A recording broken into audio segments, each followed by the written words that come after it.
Abençoa o pastor Luciano nesse momento, Senhor. Cobre com o teu espírito, Senhor, que os nossos corações também estejam abertos para receber a tua palavra, Senhor. Pedimos em nome de Jesus. Amém, Jesus. Agora pode sentar, querido. Boa tarde. É de coração. Que bom estarmos juntos mais uma vez, agora com o propósito de estudar a carta que Paulo escreveu aos Efésios, uma carta muito importante. Quando a gente estudou Romanos e Gálatas, eu falava que aquelas duas cartas falavam da salvação do pecador, da salvação individual que Deus operou por meio de Jesus em nós. É naquelas duas cartas que nós vamos encontrar o tema justificação pela fé e outros termos relacionados à salvação. Quando a gente vai para Efésios, o tema não é mais o indivíduo sendo salvo. O tema agora é o conjunto dos salvos.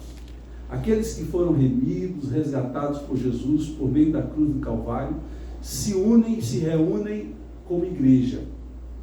Daí a razão de eu escolher o tema, a igreja, congregação dos eleitos de Deus. Basicamente, o tema de Efésios é descrevendo o papel, a composição e as dádivas e bênçãos recebidas pela igreja, mostrando que a igreja não é apenas um fator sociológico, a igreja é uma criação divina. Lá em Mateus 16, Jesus diz assim, a minha igreja. Quando ele diz que a igreja é dele, não é de homem, mas é dele. Eu gosto muito dessa frase, porque essa frase nos faz lembrar que não existem donos humanos da igreja. O que existe é o Senhor, dono da igreja e salvador de nossas vidas. Tendo feito essa pequena introdução, nós vamos hoje dividir a nossa reflexão em 3 pontos, para que a gente possa entender o contexto dessa carta. Nós vamos passar pela fundação da igreja de Éfeso. Como se deu a fundação da igreja dessa cidade chamada Éfeso. Segundo, os cuidados que o apóstolo Paulo teve depois que a fundou. Ele mandou uma carta. Jesus mandou uma outra carta para os Efésios. Eu não sei se vocês lembram onde é que está essa outra carta que Jesus mandou. Essa igreja recebeu 2 cartas, uma de Paulo e uma de Jesus. Mas daqui a pouco eu explico isso mais. Então não é só fundar uma igreja, não é só organizar uma igreja, é cuidar dessa comunidade, deste grupo, para que ela possa ser uma bênção para o mundo. A igreja não existe para si. Nós temos as atividades internas, nós gostamos de estar juntos, mas a igreja deve existir para o mundo. Ela deve estender não só as suas mãos, os seus braços, mas também um coração para o mundo que perece sem Deus. E o terceiro ponto de hoje que a gente vai tentar atingir é de ver a avaliação da missão da igreja. E aí é Jesus quem faz a avaliação da igreja de Éfeso. Então nós vamos tentar passar por esses 3 estágios, 3 momentos cronológicos, como foi a fundação da igreja, o que é que a gente pode aprender com a fundação da igreja de Éfeso, o conteúdo da carta aos Efésios, que é o cuidado, Paulo orientando como pastor e apóstolo, e depois de 40 anos aproximadamente, quando João, na ilha de Patmos, recebe a revelação do Apocalipse. E do capítulo 2 em diante, ali você tem uma carta que Jesus escreve, na verdade são 7 cartas, a 7 igrejas, chamada as igrejas da Ásia Menor, daqui a pouco a gente vai explicar isso. E a primeira carta é a primeira igreja da Ásia Menor é a igreja de Éfeso. E ele vai fazer uma avaliação depois de 40 anos, o que de bom, de positivo a igreja fez, aquilo que a igreja negligenciou. Ou seja, tudo que a gente faz como igreja passa pelo padrão, pelo critério de Jesus. A gente não faz nada para agradar homens, mas sim para agradar a Deus, porque ao final, a avaliação que pesa é a dele. Paulo vai dizer: procura-te apresentar-te a Deus aprovado, como obreiro que não tem do que se envergonhar, que maneja bem a palavra da justiça. Segunda Timóteo, Paulo fala disso a respeito da obrigação que ele tinha de se apresentar diante de Deus. Bom, esse é o nosso objetivo hoje, nesse estudo. E vamos começar falando da fundação da igreja, mas antes há um episódio que para mim é muito significativo e muitos estranham o que está registrado aqui em Atos, no capítulo 16, versículos 6 e 9. Eu sei que tem essa câmera aqui na frente, tem a minha pessoa aqui na frente, não sei se dá para ler, mas você pode acompanhar no seu celular. Eu escolhi a versão NVI, para que a gente possa ler. E diz assim: Paulo e seus companheiros viajavam pela região da Frígia e da Galácia, tendo sido impedidos pelo Espírito Santo de pregar a palavra na província da Ásia. Isso não choca vocês? No primeiro momento choca.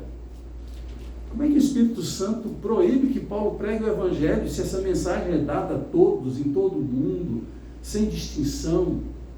Aí prossegue o texto dizendo: quando chegaram à fronteira da Mícia, tentaram entrar na Bitínia, mas o Espírito de Jesus os impediu. Bom, mais uma outra informação que nos causa estranhamento.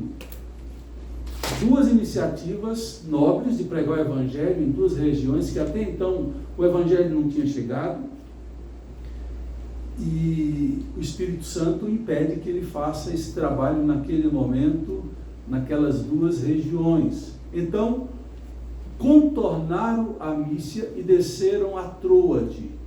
Durante a noite, Paulo teve uma visão na qual um homem da Macedônia estava em pé e lhe suplicava: passa a Macedônia e ajuda-nos. No primeiro momento é estranho, mas eu quero tirar lições desse relato bíblico. A vida da gente é assim. A gente que às vezes não percebe, mas tem coisas que Deus diz não, tem horas que Deus fecha a porta e a gente não entende por que aquela porta está sendo fechada. Não é uma punição pura e simplesmente para nós. Deus faz isso porque Ele tem um propósito maior, Ele tem a visão da amplitude total, nós temos a visão limitada das coisas. No plano de Deus, naquele momento, quem precisava ouvir o Evangelho era a Macedônia, e não a Ásia. Mesmo que a intenção seja nobre, de ir, de pregar, de entrar naquela região, e Paulo, essa aí é a segunda viagem missionária. Paulo diz: eu quero ir para a Ásia. O plano dele era de ir para a Ásia, ir para Éfeso, ir para aquelas outras cidades, Pérgamo, Sardes e outras cidades ali daquela região, e propagar o Evangelho. Era o sonho dele. Mas entenda, nem sempre o nosso sonho é o sonho de Deus. Nem sempre o nosso sonho é o sonho de Deus. Nem sempre o nosso desejo é o desejo de Deus. E aí entra a oração humilde que foi ensinada por Jesus, quando disse: não seja feito o que eu quero, mas o que tu queres. Não seja feita a minha vontade, mas a tua vontade. É difícil dizer isso, né? Para nós seria muito mais simples que a gente orasse, pedisse o que quisesse a Deus, e Ele atendesse imediatamente, prontamente, tudo o que a gente pede, não só algumas coisas que a gente pede. E a gente vê Deus sendo o condutor de uma viagem, Deus sendo o gerente. Entra aquela frase maravilhosa que diz assim: é bagunçado, mas tem gerente. Tem gerente. Deus está na condução dos nossos passos, basta a gente confiar.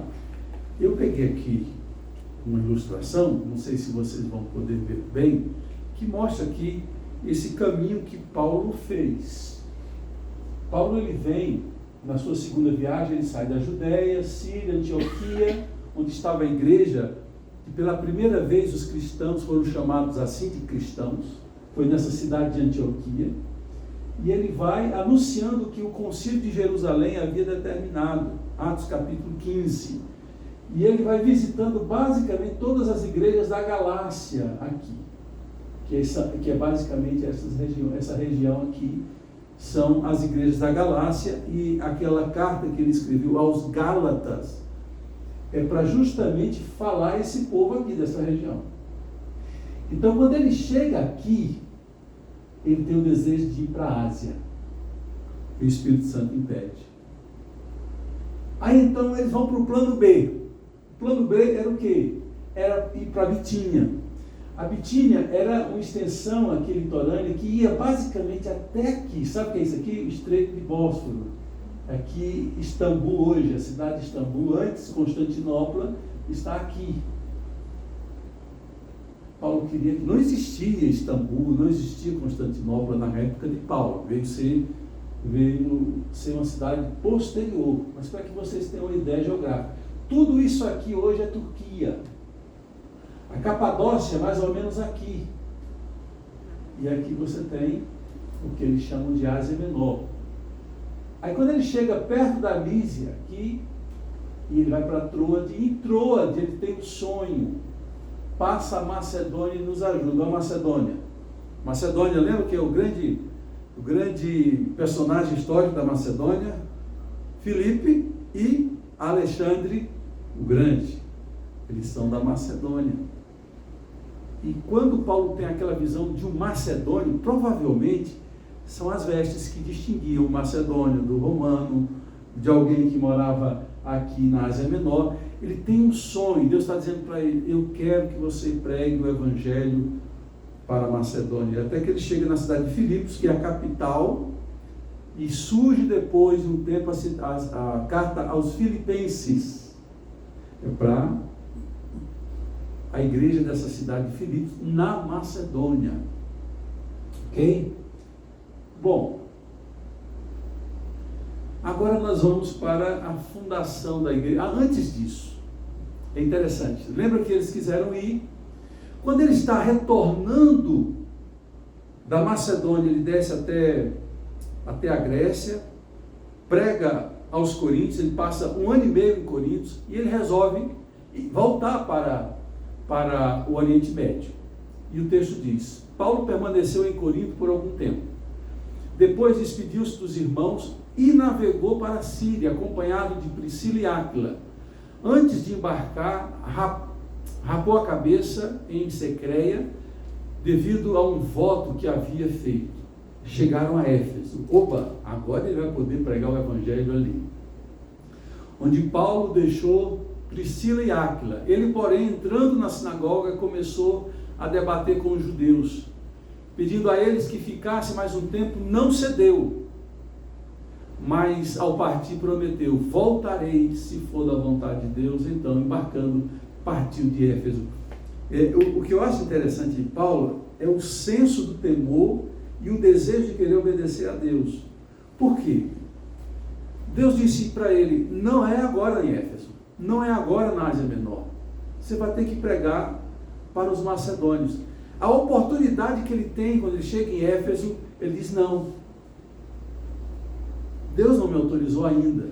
Então o sonho dele, mais uma vez, fica em segundo plano, e ele, apesar da insistência, ele diz: olha, voltarei se for da vontade de Deus. É essa postura que a gente precisa desenvolver, de colocar em oração tudo na presença de Deus, para saber o que fazer e como fazer. E é só na oração. A oração nos faz entender os sinais de Deus e os propósitos e os caminhos que Deus traz para as nossas vidas. Agora sim, a fundação. Como é que se deu a fundação? Na terceira viagem missionária. Quando você lê Atos dos Apóstolos, você vai descobrir que Paulo faz 3 viagens missionárias, e uma última viagem que Lucas registra em Atos dos Apóstolos. É Lucas, o mesmo que escreveu o Evangelho, que escreve Atos dos Apóstolos. A 4ª viagem é uma viagem que Paulo é levado como prisioneiro para Roma. E também está relatado no livro de Atos dos Apóstolos. Então, a igreja de Éfeso só veio se realizar como igreja, só veio ser fundada, plantada, na terceira viagem missionária, aí no capítulo 19 de Atos dos Apóstolos. E é interessante ler como se deu a chegada, como foi a pregação, e há algo muito interessante. Acompanhe comigo a leitura e a gente vai vai crescendo e aprendendo com o que está escrito. Enquanto Apolo estava em Corinto, Paulo, atravessando as regiões altas, chegou a Éfeso. Antes de continuar a leitura, por que a menção de Apolo? Porque Apolo era um judeu da cidade de Alexandria, que havia se convertido e era profundo conhecedor do Velho Testamento, uma pessoa erudita. E quando a gente estudou 1 Coríntios, lembra que uma das divisões da igreja de Corinto era: eu sou de Paulo, eu sou de Apolo? Apolo, ele foi praticamente o primeiro que chegou ali e começou a pregar o evangelho nas sinagogas, falar de Jesus para os judeus nas sinagogas. E alguns homens se converteram ao evangelho de Cristo por meio de Apolo. Porém, Apolo não tinha um conhecimento profundo do evangelho. Ele tinha boa intenção, tinha paixão, tinha o desejo, mas não tinha não dominava todo o conteúdo da mensagem do evangelho. Daí a menção a ele e ao ensino dele, quando ele evangelizou algumas pessoas, e agora vai se citar 12 pessoas que foram atingidas pela pregação de Apolo. E diz o texto, ali encontrou alguns discípulos. Paulo chegou em Éfeso e encontrou ali já alguns discípulos de Jesus. E lhes perguntou: vocês receberam o Espírito Santo quando creram? Essa pergunta é óbvia. Eu falei para vocês que uma hora eu vou estudar o que é batismo com o Espírito Santo. Um momento desse aí, talvez quando a gente estiver chegando no capítulo 5 de Éfeso, eu vou gastar talvez 2 aulas para a gente falar o que é batismo com o Espírito Santo.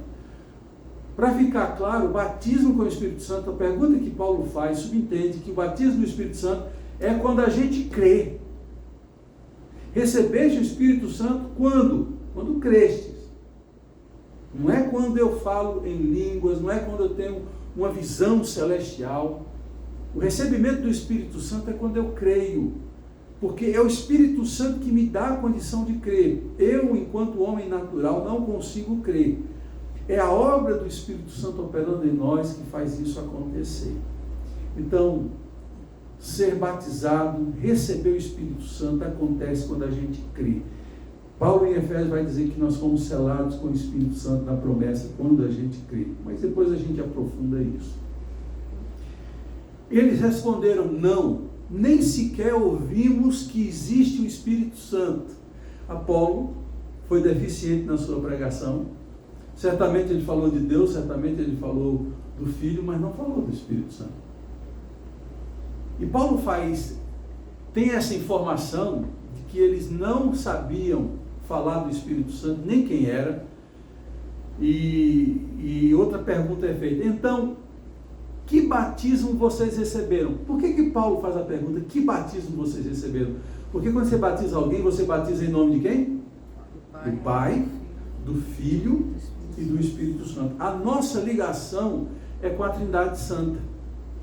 O Pai que idealizou a salvação, o Filho que cumpriu as exigências do Pai, as condições do Pai para salvar o pecador, e o Espírito Santo aplica dentro de nós a salvação. E nós temos então, na hora do batismo, identificação com as 3 pessoas da Trindade. Nós passamos a pertencer a eles. Nós estamos sob a orientação tanto do Pai, quanto do Filho, quanto do Espírito Santo.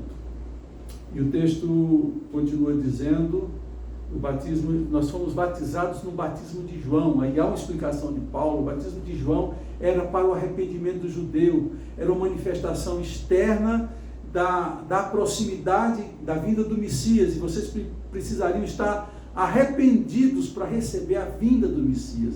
Era um batismo cerimonial para o judeu e não para todo mundo. Quando lá em Mateus 28, Jesus diz: ide por todo o mundo e pregai o Evangelho, batizando-os em nome do Pai, do Filho e do Espírito Santo, ensinando-os a guardar tudo o que vos ensinei. Está lá o mandamento para o mundo. Para os judeus era um arrependimento, era uma purificação para receber o Messias, e não uma prática do Evangelho e daqueles que creriam em Jesus. Então Apolo misturava as coisas, e ele deu esse ensinamento deficiente, E Paulo teve esse pequeno trabalho de dar uma garibada, entre aspas, uma ajustada naquilo que tinha sido deficiente, o batismo de João. E ele dizia ao povo que cresce naquele que viria depois dele, isto é, Jesus. Então Paulo tem um contato com 12 homens que não conheciam o Espírito Santo, e preste atenção no que vem a seguir. Depois Paulo entrou na sinagoga e ali falou com liberdade durante 3 meses, argumentando convincentemente acerca do reino de Deus. O conteúdo da mensagem era o reino de Deus. Era dizer que existia no céu alguém que regia os céus e terra. E tudo acontecia dentro do seu propósito. E esse reino de Deus agora estava se expandindo na terra, entre as nações. Antes Deus agia na nação de Israel. Agora, com a expansão do Evangelho, o reino de Deus chegava a todos. E há 3 sinais da implantação do reino: a pregação do reino, sinais e prodígios, curas e milagres, e também a subjugação do poder de Satanás. E Paulo vai dizendo assim, que ele estava pregando primeiro para os judeus. Quem estudou Romanos comigo sabe disso, que por terem sido os protetores dos oráculos de Deus, foram eles os judeus que receberam os profetas e todas as revelações de Deus. Deus assumiu o compromisso de dar primeiro a eles o Evangelho, mas eles não receberam. Está lá em João capítulo 1, veio para os que eram seus, e os seus não o receberam.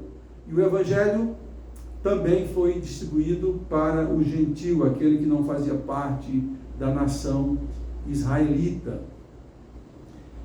E prossegue o texto dizendo, mas alguns deles, dos judeus, se endureceram, se recusaram a crer e começaram a falar mal do caminho. Não é assim normalmente? Às vezes a gente chega para uma pessoa querendo falar de Deus, do amor de Deus. Essas reações são costumeiras, pelo menos eu como pastor, eu percebo isso. Algumas reações são quase que previsíveis. As pessoas ficam cismadas, endurecem, recusam a ouvir muitas vezes e até mesmo a crer, e quando não, falam mal. É que crente é assim, né? Você já ouviu falar disso?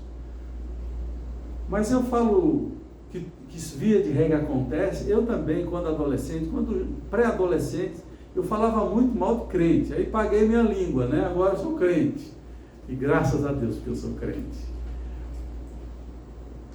E esse termo caminho você vai encontrar muito no Novo Testamento. É como os cristãos viam essa nova religião que Jesus havia implantado, que tinha suas raízes no judaísmo, mas tinha todo um leque novo de uma implantação de um conteúdo diferenciado e aprimorado, que era agora ensinado por Paulo e os demais apóstolos. Então dizer, eu sou do caminho.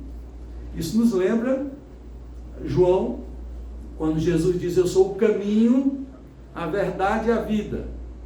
Quem crê em mim, ainda que morra viverá, mas Jesus fala assim, ninguém vem ao Pai senão por mim. Se Jesus é o caminho e nós estamos nele, nós vamos chegar a Canaã celestial. E quando os que se juntam para andar neste caminho são chamados os do caminho. Paulo então afastou-se dele, saiu do meio da sinagoga, tomando consigo os discípulos, passou a ensinar diariamente na escola de Tirano. Esse Tirano aqui não é um homem mau, era o nome dele. Era uma escola particular, ele alugou essa escola, e diariamente, eu até grifei ali, diariamente, na escola de Tirano, isso continuou por 2 anos, olha a informação. De forma que todos os judeus e os gregos que viviam na província da Ásia ouviram a palavra do Senhor. Quando a gente ouve falar das 7 igrejas do Apocalipse, ou as 7 igrejas da Ásia Menor, surgiram a partir da igreja de Éfeso, que a partir, sobretudo, dessa escola de Tirano, uma escola de filósofos, que em algum momento do dia era alugada pela igreja do caminho lá, e eles anunciavam Jesus, a salvação, o amor de Deus. E toda a Ásia foi atingida, bombardeada por essa boa nova do amor, da graça do nosso Senhor e Salvador Jesus Cristo. Outra coisa importante de se dizer do relato de Atos, olha o que acontecia e aconteceu na vida daqueles que creram. Muitos dos que creram vinham e confessavam e declaravam abertamente suas más obras. É isso que tem a acontecer com aquele que se chega a Jesus. A gente não tem boa obra. As nossas boas obras vão acontecer a partir de Jesus e não são perfeitas porque nós somos pecadores. Mas claramente diz que eles confessavam e abertamente. Não era para o pastor, não era para um colega lá do seu lado. Havia um quebrantamento tão profundo, tão radical, o desejo de dizer, isso é passado na minha vida, que eles confessavam abertamente. E diz assim, muitos dos que creram, não foram todos. Mas logo abaixo diz, grande número dos que tinham praticado o ocultismo, reuniam os seus livros e os queimavam publicamente. Um ato público de desvinculamento, de quebra de pactos com demônios, com ídolos, que precisavam ser rompidos, além da confissão de que Jesus era Senhor. Além da fé. Um ato posterior à fé é renunciar publicamente à aliança com as trevas. Isso é fundamental. Quebrar vínculos com as trevas. E era algo tão radical que isso envolvia dinheiro. E você sabe, quando o homem mexe no bolso, o homem pula alto. A conversão tinha sido tão radical que eles foram capazes de rasgar, queimar todos aqueles livros que representavam vínculos com as trevas, com o ocultismo. Eles não venderam para alguém para preservar o dinheiro. Eles não queriam o mal de outras pessoas. Eles vão lá e queimam também isso. E diz, calculando o valor total, esse chegou a 50 mil dracmas. Você lembra aquela parábola que Jesus conta da dracma perdida? Se não me engano, Lucas 15, que tem a história da ovelha perdida, do filho perdido e da dracma perdida. A dracma é uma moeda grega. Até pouco tempo antes do euro, você ia na Grécia, a moeda era dracma. Então era muito dinheiro. 50 mil reais hoje não é muito dinheiro. Apesar que tem só o nome, não vale muito hoje. É muito dinheiro, 50 mil reais. Imagine aí 50 mil dracmas. Uma atitude de fé que repercutia em toda a vida. O dinheiro não era mais importante para essas pessoas. Que coisa sensacional. Quando Jesus entra na vida de alguém, nada é mais importante do que Deus. E eu lembro do salmista quando diz, no Salmo 18, outro bem não possuo senão a ti somente. Deus faça-se a razão, a base, o centro, o tudo de nossas vidas. Diz o texto, dessa maneira a palavra do Senhor muito se difundia e se fortalecia. Aquela igreja foi um ponto de irradiação da salvação, do poder e da graça de Deus. Outra coisa importante que eu quero deixar para vocês, ainda ligada à fundação da igreja, Paulo foi embora, a igreja continuou sem o apóstolo Paulo e aconteceu algo interessante. Como aquela igreja se tornou atuante no seu meio. Naquele tempo houve um grande tumulto por causa do caminho. O caminho, aqueles que estavam na igreja do Senhor. Sinônimo de igreja, caminho. Um tumulto. Que tumulto foi esse? O texto explica.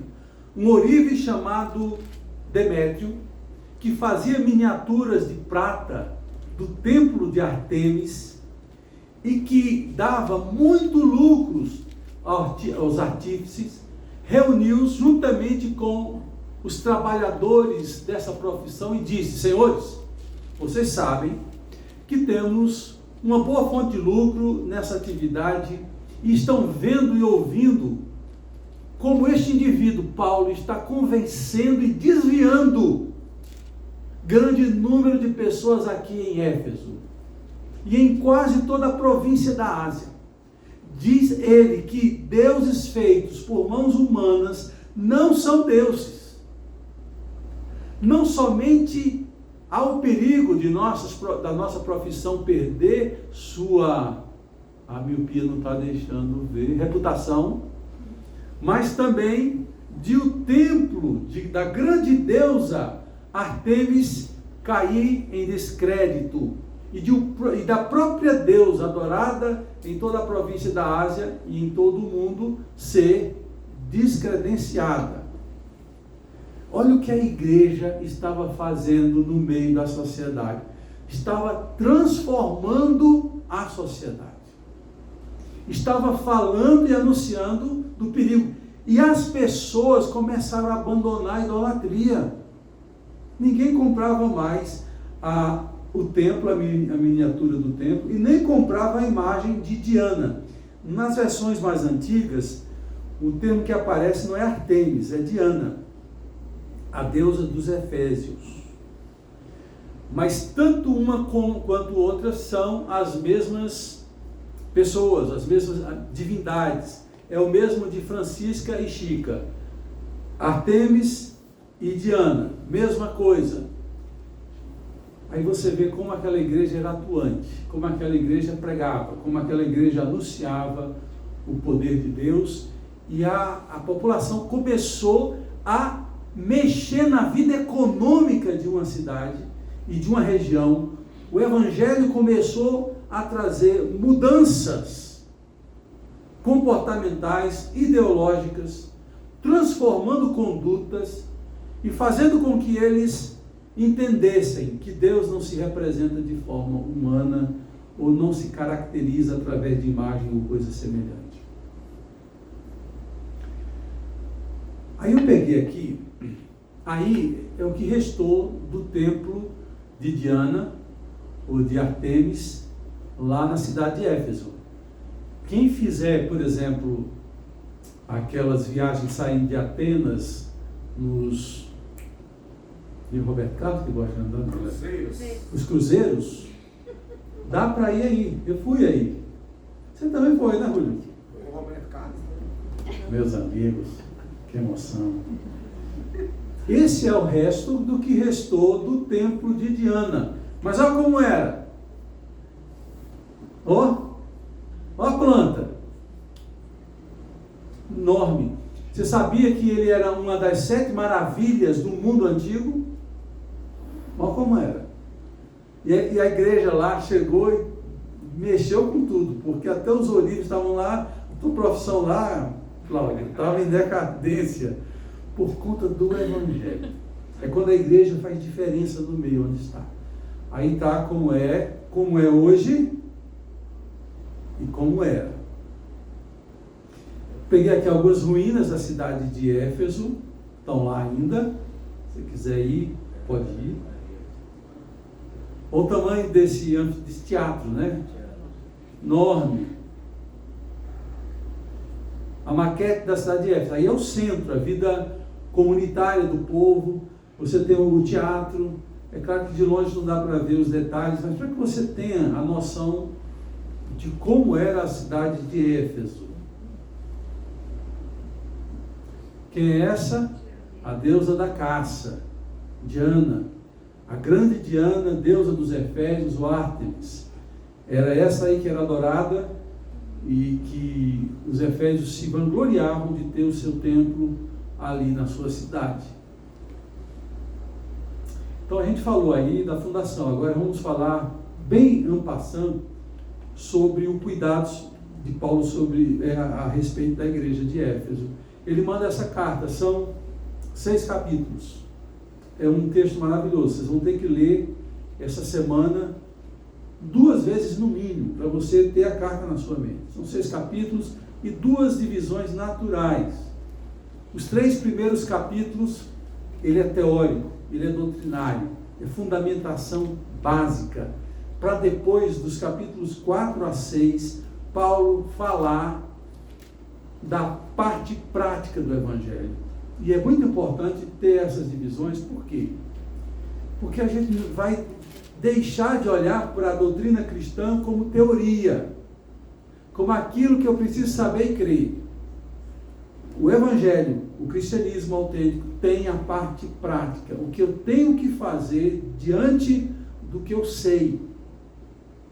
Isso em tudo, e também no cristianismo. A parte prática, que são os capítulos 4 até o capítulo 6. Por fim, nós vamos falar da avaliação da missão da igreja de Éfeso.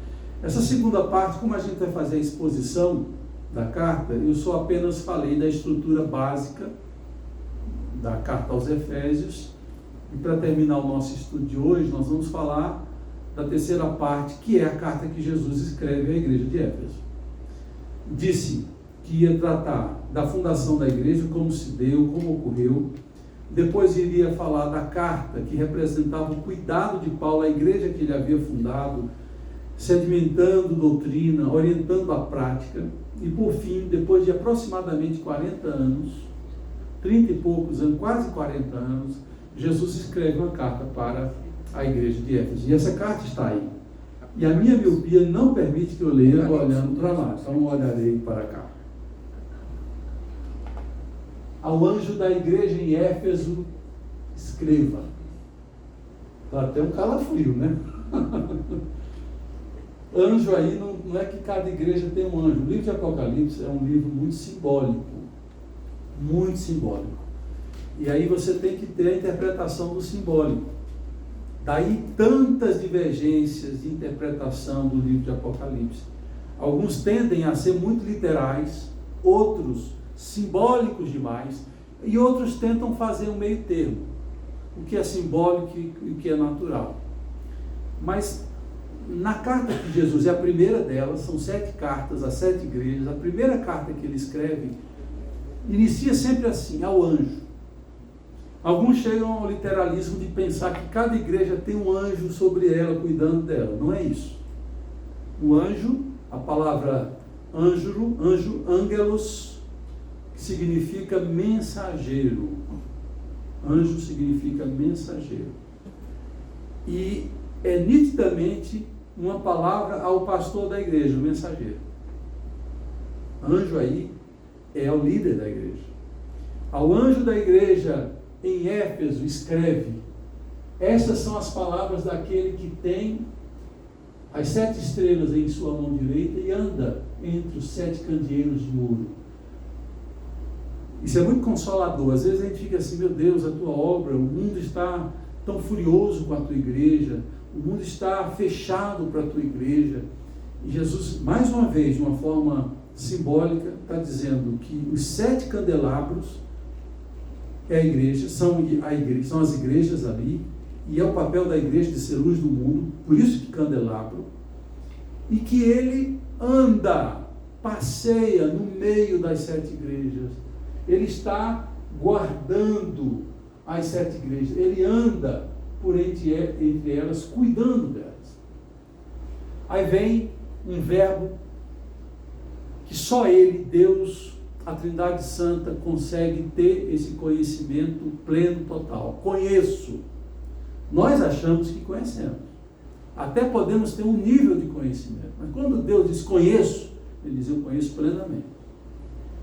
E eu vou dizer uma coisa para vocês. Depois de 40 anos, essa igreja recebe elogio de Jesus. Praticamente 4 décadas.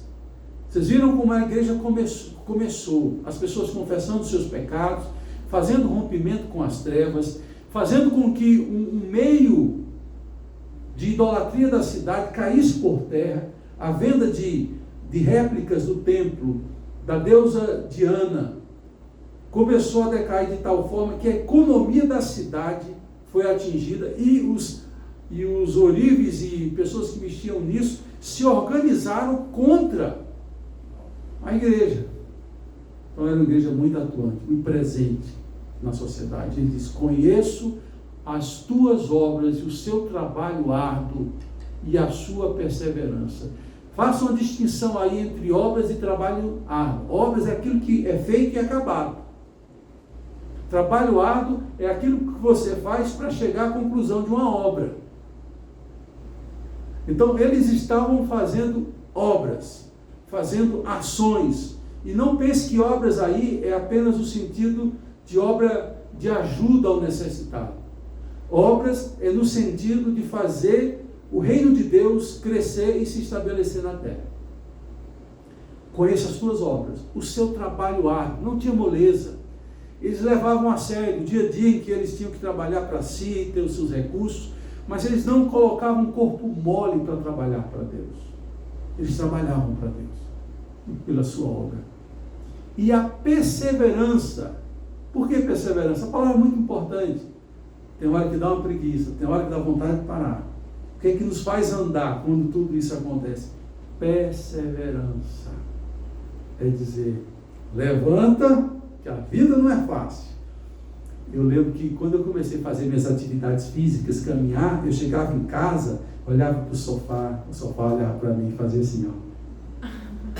E eu fazia assim para ele.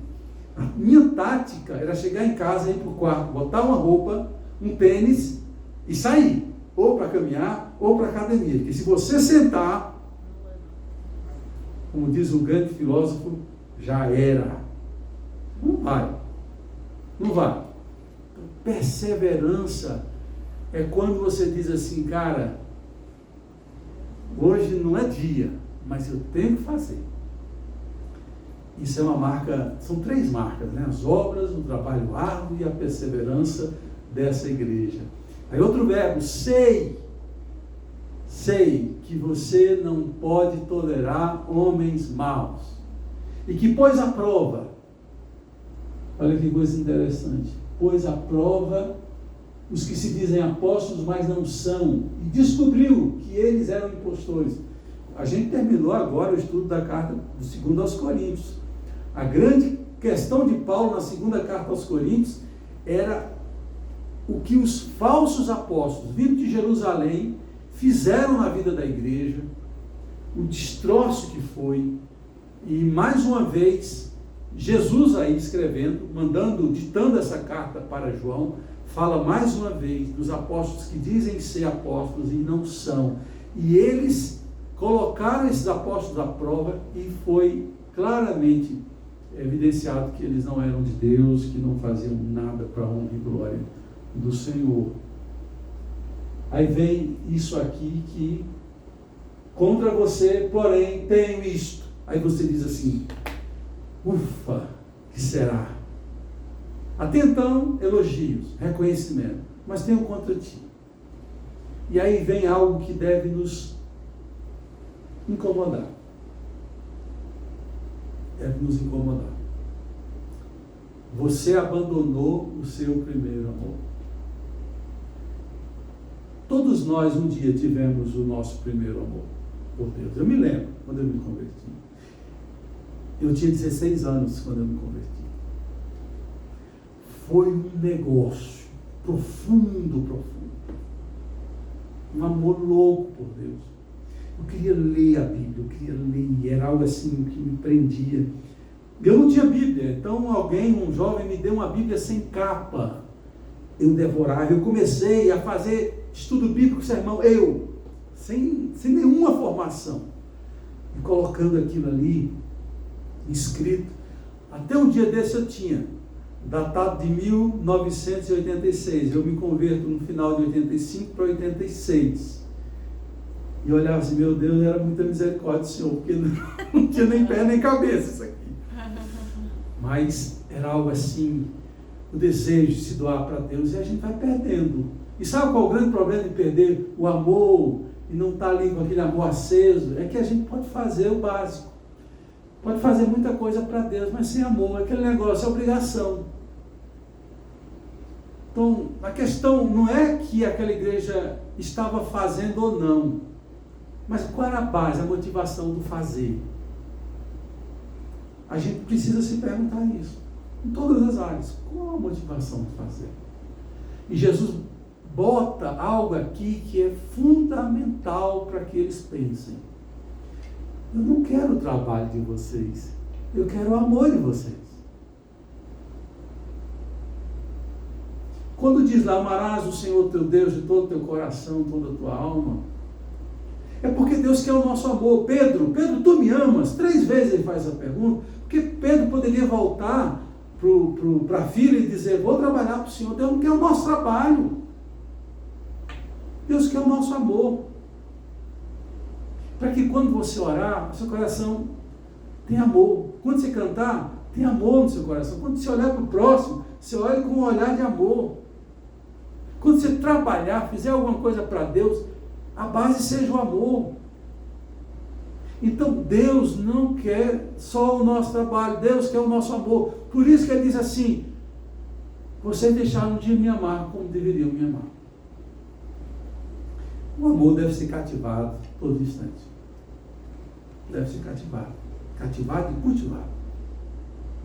Eu acho isso fundamental a gente repensar. E Ele diz, lembra-te então, onde caíste, arrepende-te, pratica as obras que praticava lá no princípio. Se não se arrepender, virei a você e tirarei o seu candelabro do seu lugar. Mas há uma coisa a seu favor, você odeia as práticas dos nicolaítas, como eu também as odeio. Aquele que tem ouvidos, ouça o que o Espírito diz às igrejas. Ao vencedor, darei o direito de comer da árvore da vida que está no paraíso de Deus. E ele termina a carta assim. Para as nossas imperfeições, se eu estivesse nessa igreja, ouvisse essa carta, eu ia ficar muito aliviado. Porque se você ler a carta que Jesus manda para a igreja da Laodiceia, aí você vai ver.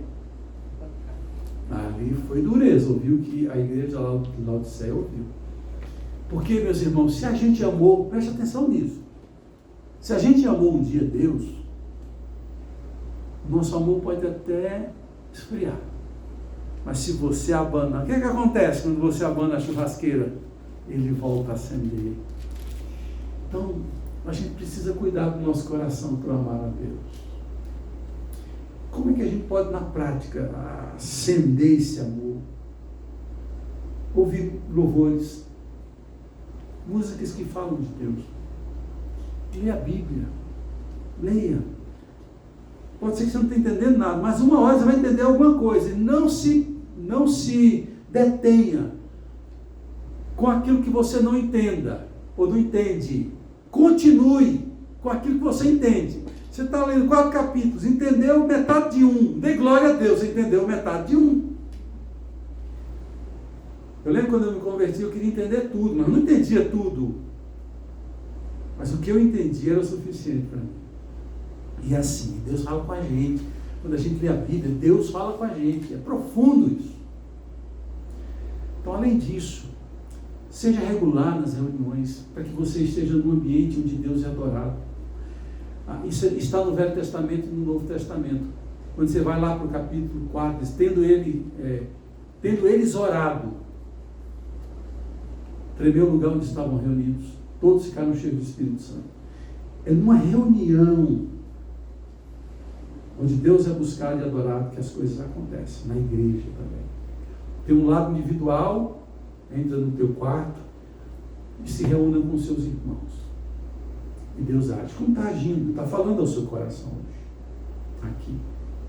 Então eu termino essa primeira aula, o primeiro estudo sobre a igreja de Éfeso, fazendo esse apanhado contextual, para que quando a gente chegar na carta, na epístola, a gente tenha noção do conteúdo e por que Paulo fala. Vocês notaram aqui a razão de ser do capítulo 6 de Efésios, da armadura de Deus, que a nossa luta, Paulo diz assim, a nossa luta não é contra carne e sangue, mas contra os principados e as potestades, contra os dominadores deste mundo tenebroso. E Paulo vai dizer, vestivos de toda a armadura de Deus. Por que Paulo fala disso no capítulo 6? Muitos deles abandonaram o ocultismo, muitos deles queimaram os seus livros de magia. Então eles eram alvos do ataque maligno a todo instante. Aí você só vai entender fazendo a conexão lá da fundação da igreja, Atos 19, com Efésios capítulo 6. Então você vai tendo mais condições de entender detalhadamente o que está na carta, porque você leu o que está na fundação da igreja e também aqui na carta que Jesus escreve à igreja de Éfeso. E amor é um dos temas também muito presentes na epístola. E a gente vai falar disso, se Deus assim nos permitir. Vamos orar? Vamos falar mais uma vez com Deus, vamos agradecer por esse momento. Quem tem o desejo de fazer uma oração, vai levantar sua voz e vai orar a Deus. Só uma pessoa, todos assim ao mesmo tempo, não.